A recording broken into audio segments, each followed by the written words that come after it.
শৈশব থেকে আজ অবধি কম বেশি সকলেই শুনেছেন, বিষয় যাই হোক কথা দিয়ে কথা রাখতে পারাটা নিঃসন্দেহে সৎ, সুন্দর ও মহৎ গুণ। যদিও পরিস্থিতি বিশেষে কল্পনার সাথে বাস্তবতা না মেলায় শতভাগ কথা দিয়ে কথা রাখার নজির নেই। তবে শতভাগ না হোক, শতভাগের কাছাকাছি কিংবা ন্যূনতম কথা দিয়ে কথা রাখার অভিজ্ঞতা কম বেশি সকলেরই আছে। সেই কারণে জীবনে যেমন অর্থ লেনদেনের বিষয়ে তেমন কথা দিয়ে যারা কথা রাখে তাদের তুলনায় কথা দিয়ে যারা কথা রাখে না তাদের গ্রহণযোগ্যতা বরাবরই কমে বইকে বাড়ে না।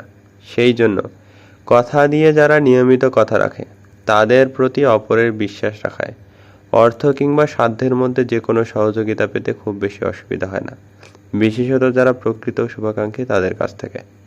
উল্লেখিত কথার গ্রহণযোগ্যতা কতটুকু তা মনোযোগ সহকারে পর্যবেক্ষণ করলে সত্য মিথ্যা বুঝতে পারবেন।